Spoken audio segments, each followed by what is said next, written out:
देखिए, solid state chapter के बहुत ही इंपॉर्टेंट क्वेश्चन है जो मैं आपको बताने जा रहा हूं, डिफरेंट डिफरेंट वैरायटी के। देखिए, पहला क्वेश्चन है कि केसीएल और एनएसीएल, आप जानते हैं ये दोनों एफसीसी होती। कह रहा crystallize in a same form, इनका रेशो दे रखा है इतना और इसका रेशो दे रखा है इतना। ये दोनों का रेशो दिया है, तो कह रहा बताओ यूनिट सेल की जो साइड होती है ए, वो इन दोनों के लिए उसका रेशो बताओ और दोनों की डेंसिटी का रेशो बताओ। ये आपको निकालना है। तो बहुत ही बेहतरीन क्वेश्चन है। देखिए कैसे करेंगे इसे। पहले तो अपनी बात याद रखिए कि जो इंटर आयनिक डिस्टेंस होता है, जैसे मान लो NaCl है, तो आपने पढ़ा FCC के लिए इसके बराबर होता है। ऐसे ही KVFCC है तो उसके लिए भी ये हो जाएगा। तो हमको KCl और NaCl का रेशो निकालना है। KCl को 1 मानना है, इसको 2 मान लीजिएगा। इनका रेशो निकालना है आपको साइड का, मतलब A1/A2 निकालना है। अब आपको ये तो निकालना है, गिवन क्या है पहले उस पर ध्यान दो। ये कह रहा है इसका रेशो दिया हुआ है,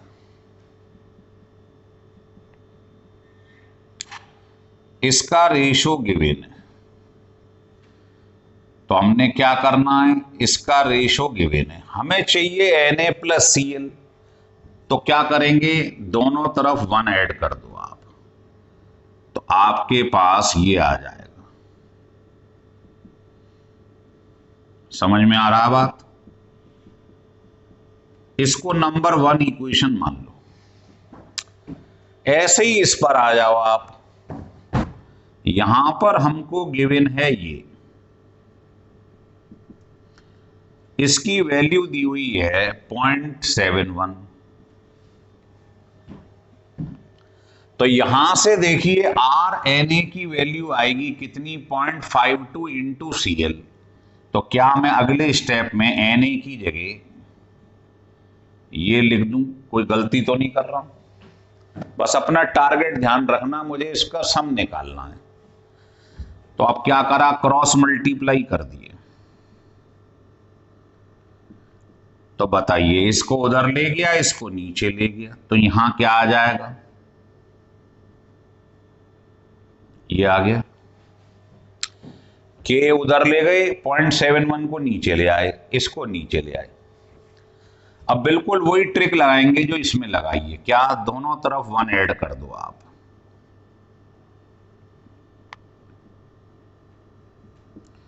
इधर भी और इधर भी 1 ऐड कर दो। ठीक है, लिख लीजिएगा।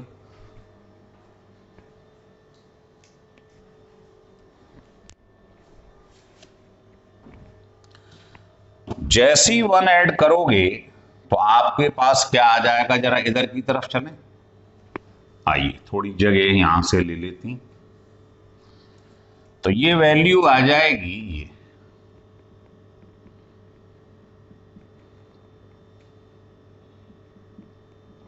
इसमें 1 ऐड कर दिया, ऐसे ही लिखे रहने दो, कुछ सॉल्व करने की जरूरत नहीं है।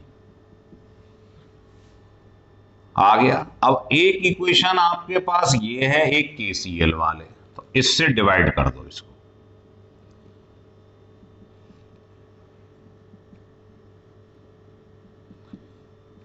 ये वाली इक्वेशन लिख के इसको डिवाइड कर दिए। बताओ क्या होगा, ये कट जाएगा। अभी आपने पढ़ा था FCC के लिए इनका सम कितना होता है, A1/2।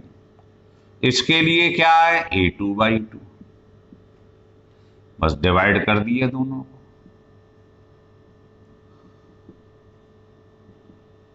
ये कट गया, आ गया A1/A2। यही तो निकालना है आपको साइड का, इन दोनों का। इसको A1 माना, इसको A2, तो इसका रेशो निकल आया A1/A2। इसको आप सॉल्व करके देख लीजिए, ये 1.14 आ जाएगा। ये पहला आंसर है। जब ये पहला आंसर आ जाए A1/A2, सेकंड पार्ट में कह रहा है रेशियो ऑफ डेंसिटी निकालो। चलिए साहब सेकंड पार्ट की तरफ चलते हैं। KCl और NaCl की डेंसिटी का रेशियो निकालना है। डेंसिटी क्या होती है बोलिए? Z into M over KCl को A1 माना है, ये फार्मूला होता है डेंसिटी का, दोनों को डिवाइड कर दो।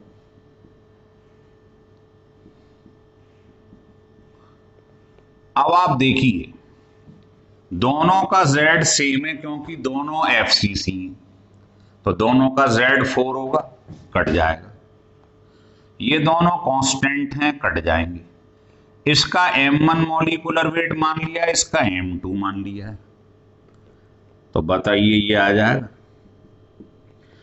क्या? आ जाएगा ये A2 ऊपर चला गया, M1 अपॉन M2। अब आपको यहां से A1 अपॉन A2 की वैल्यू आ चुकी है, यहां रख दोगे आप। और M1 M2, M1 इसका मॉलिक्यूलर वेट पेपर में दे देगा, इतना होता है, और NaCl का यहां लिख दे रहा हूं, ये दोनों पेपर में गिवन होंगे, है ना। तो इसकी जगह पे रख देना 74.5 KCl का, और इसकी जगह रख देना 58.5। और A1 अपॉन A2 की वैल्यू आपने यहां से निकाल ली है फर्स्ट पार्ट में। जब इसको सॉल्व करोगे तो ये आ जाएगा 0.86। तो पहला आंसर ये है पहले पार्ट का, दूसरे पार्ट का ये रहा। बहुत ही बेहतरीन क्वेश्चन है, ये लिख लीजिएगा।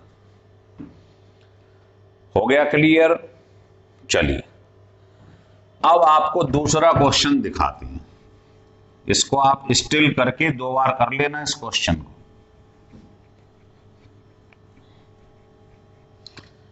देखिए सॉल्यूशन दूसरे क्वेश्चन का।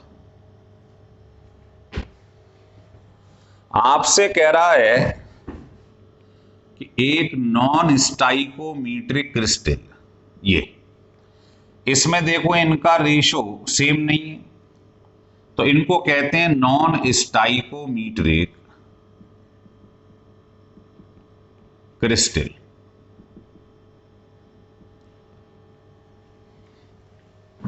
है ना, इसमें मेटल कम है, नॉन मेटल ज्यादा है, तो ये मेटल डेफिशिएंट डिफेक्ट कहलाता है ना।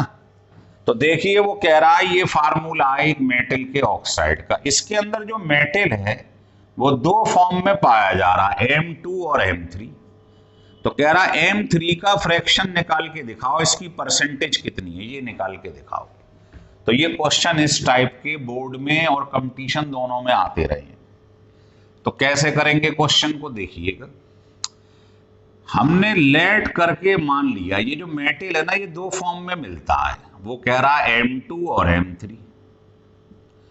इसको मान लिया इसकी वैल्यू x है, या M3 निकालना है तो M3 को x मान लो, ये M3 निकालना है इसको x मान लो, इच्छा है तुम्हारी। तो ये टोटल मेटल इतना था, इसमें ये मान लिया x है, तो दूसरा कितना हो जाएगा। और ऑक्साइड पे आपको मालूम ही है, इन पे तो ये चार्ज गिवन है, इस पर क्या होता -2 और इसकी वैल्यू 1 दी हुई है। तो इसकी मैंने मान ली x है, तो टोटल कितना था इतना, तो इसकी क्या हो गई बची हुई। और ऑक्साइड के ऊपर होता है 2 - चार्ज, इसकी वैल्यू कितनी है 1। अब कंजर्वेशन ऑफ चार्ज लगा दो। आप जानते हो पूरे मॉलिक्यूल का ऑक्सीडेशन नंबर क्या होता है 0। तो देखिए 2 into this plus 3 into x -2 into 1, और पूरे कंपाउंड का ऑक्सीडेशन नंबर क्या है 0।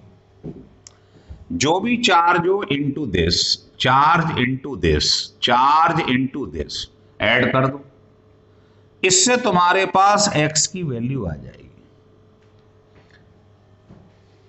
x मतलब ये, और आपको इसकी परसेंटेज निकालनी है। तो परसेंटेज कैसे निकालेंगे इसकी वैल्यू ये जो निकल कर आई है अपॉन टोटल इनटू 100। इसको आप सॉल्व कर लेना, ये 5% आपका आंसर आ जाएगा।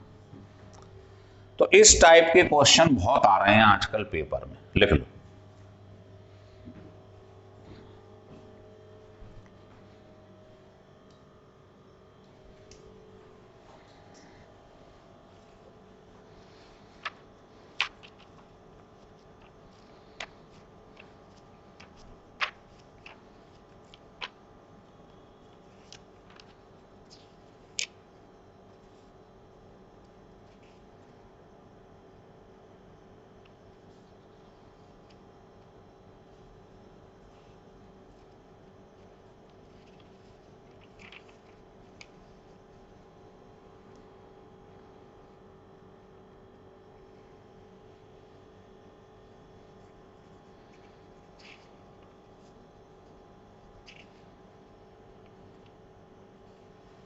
लिख लिया।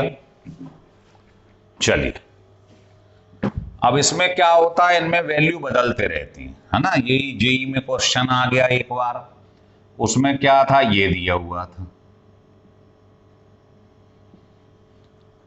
है ना। उसमें भी कह रहा था Fe दो फॉर्म में मिलता है, Fe+2, Fe+3, तो इनकी परसेंटेज निकालो, तो वही तरीका है ना। ये हो जाएगा, ये बस सॉल्व कर लो,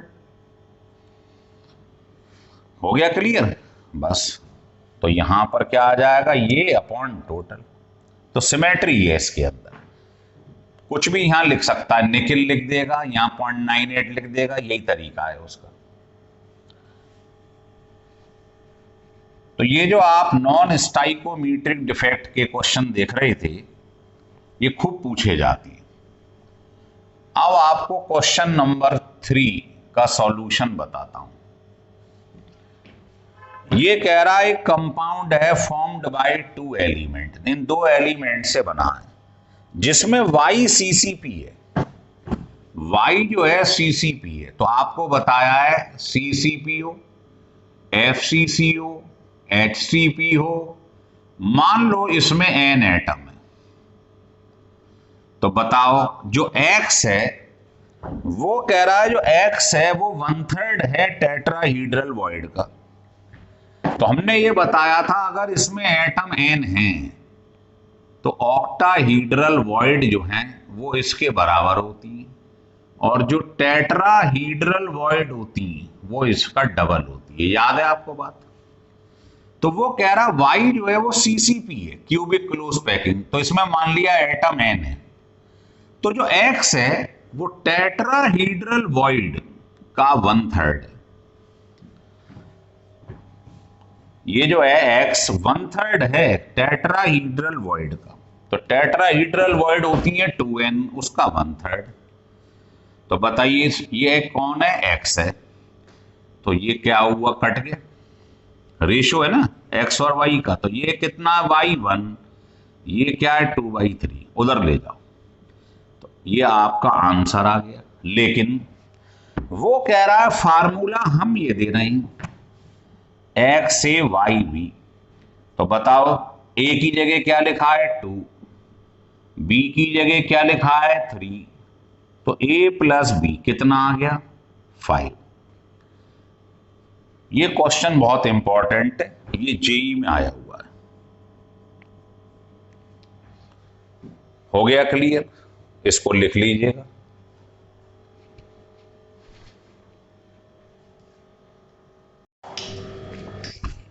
देखिए 3 क्वेश्चन आपको मैंने बता दिए, बहुत ही इंपॉर्टेंट क्वेश्चन है, किसके, सॉलिड स्टेट के। 4th क्वेश्चन ये कह रहा है कि एक कंपाउंड है जिसका ये फार्मूला है, कह रहा है इसमें जो X है वो CCP अरेंजमेंट है ना, रखता है यूनिट सेल के अंदर। तो ये देखो इन्होंने क्या करा, X को तो बना दिया है होल से और M को रिप्रेजेंट करा स्क्वायर से। तो आप X देख रहे हो, X एक तो कॉर्नर में, और कॉर्नर कितने 8, और कहां पर है ये X फेसेस पे, फेस कितने 6, तो X जो है वो कहां पर है, कॉर्नर में, तो कॉर्नर का फार्मूला आपको लिखवाया हुआ है। और कहां पर है, फेस पर। फेस का फार्मूला आपको ये लिखवाया हुआ है, ध्यान है। तो कॉर्नर पे कितने 8, फेस पे कितने 6, तो x की वैल्यू 4 आ गई। अब y पे आ जाओ। y जो है वो क्या है यहां पर, वो है m लिख लो या y लिख लो, एक ही बात है। ये स्क्वायर है, ध्यान रखना। और स्क्वायर कहां पर है, 4 तो एजेस हैं और एक बॉडी सेंटर है।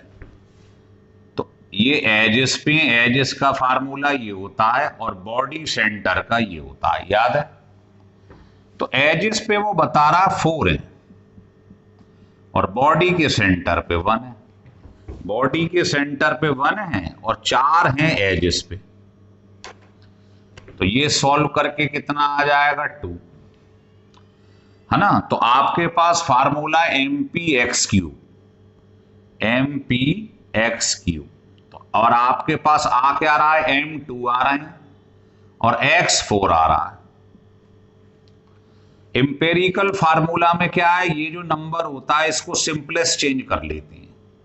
तो अगर मैं इसे काट दूं तो बताइए ये आ जाएगा नहीं आ जाएगा, यही आपका आंसर है भाई। ये मॉलिक्यूलर है, इंपेरिकल में सिंपलेस्ट लेते हैं, काट दो इसे।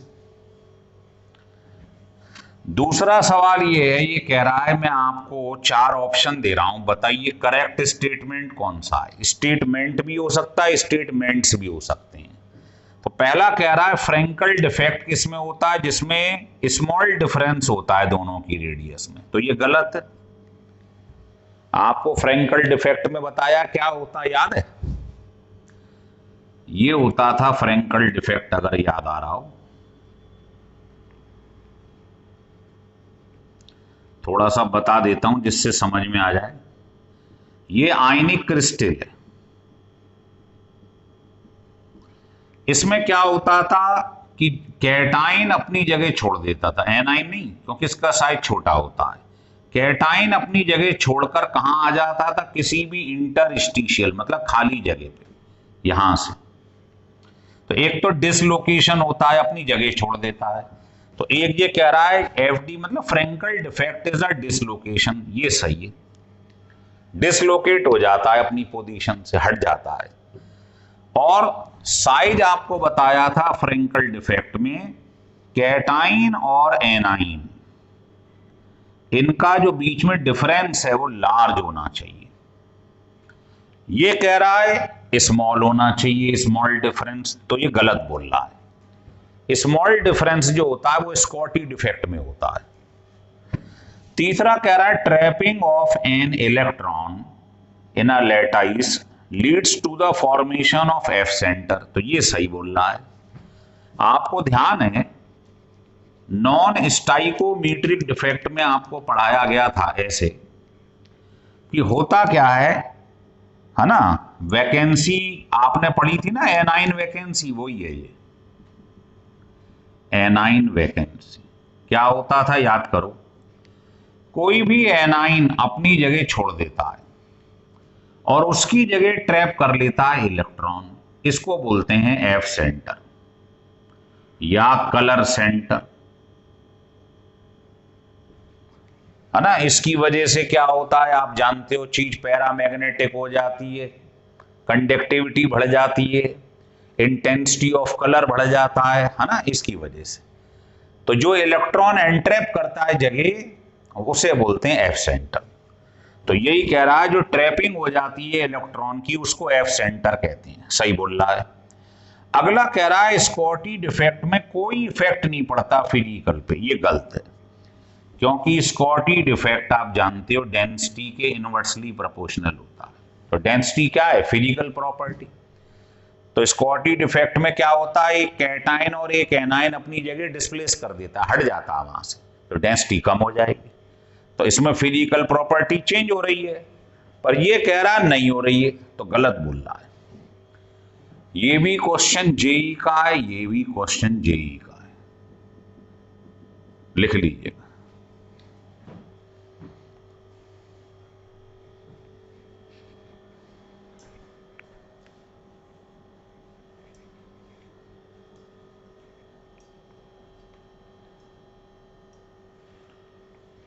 लिख लिए।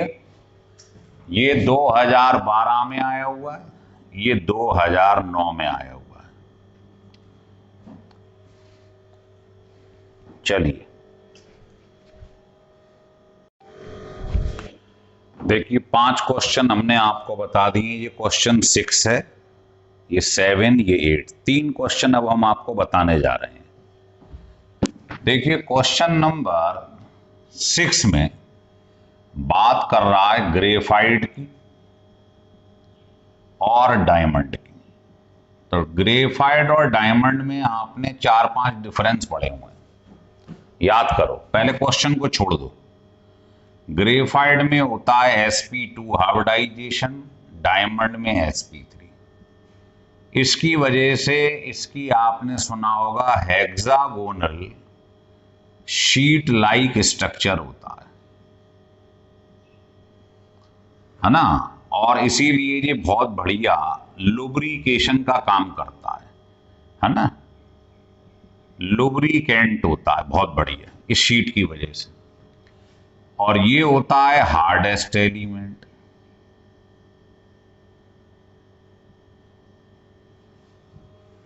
तीसरा आपने पढ़ा होगा इसका सबसे ज्यादा रिफ्रैक्टिव इंडेक्स होता है। कितना होता है? 2.4। इसीलिए ये चमकता है। जितने वैल्यूएबल स्टोन होंगे उनका रिफ्रैक्टिव इंडेक्स ज्यादा होता है, इसका कम होता है। फोर्थ आपने पढ़ा है इसके अंदर फ्री इलेक्ट्रॉन्स होते हैं या मोबाइल इलेक्ट्रॉन। इसकी वजह से ये गुड कंडक्टर होता है, इसमें कोई फ्री इलेक्ट्रॉन्स नहीं होता है, इसीलिए ये बैड कंडक्टर होता है। पांचवा आपने देखा था ये होता है सॉफ्ट एंड ओपेक, आर पार नहीं दिखाई देता है। ये होता है हार्ड, बल्कि हार्डेस्ट होता है ये लिखा है, और ये ट्रांसपेरेंट होता है। तो देखिए वो कह रहा था कि ये 3-4 पॉइंट दे रहा हूं, बताइए ग्रेफाइट और डायमंड के बारे में।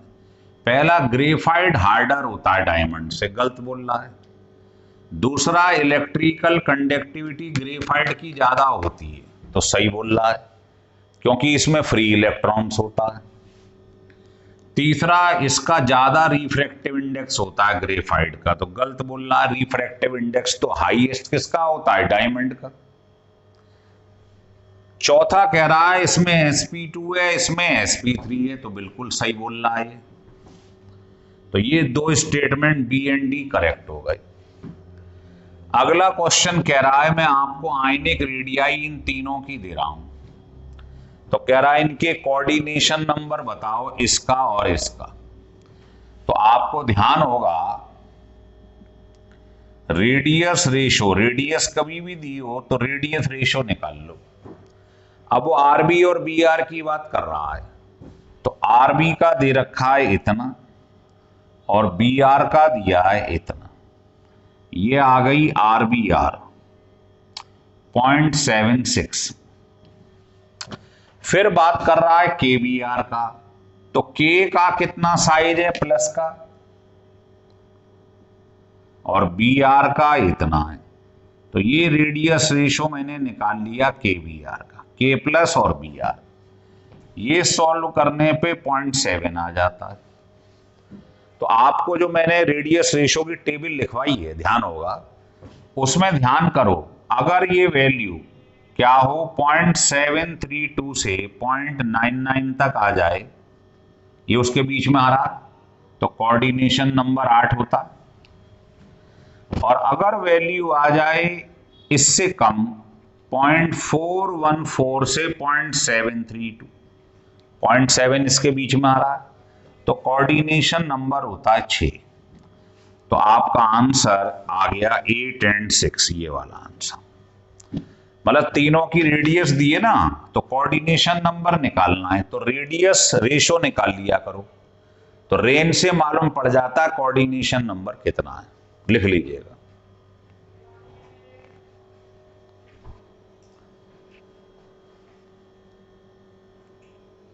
लिख लिए।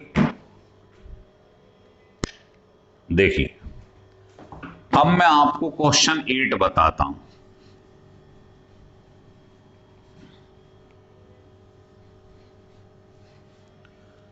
क्वेश्चन 8 का सॉल्यूशन बहुत आसान है, इसमें आपको पथ भ्रमित कर रहा है।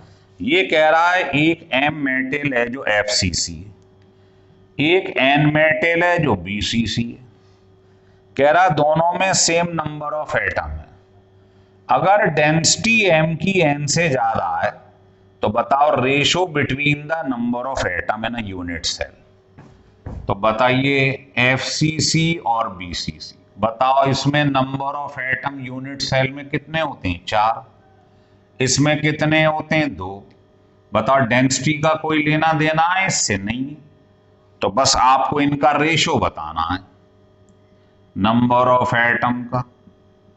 तो आपका आंसर ये आ गया बस। तो लिख लो it is independent of density. Density से कोई लेना देना नहीं है, डबल करो ट्रिपल करो। भाई नंबर ऑफ एटम FCC और BCC के तो फिक्स है, इसमें नंबर ऑफ एटम 4 होते हैं, इसमें 2 होते हैं, तो इसकी वैल्यू तो फिक्स रहती है ना। लिख लीजिए।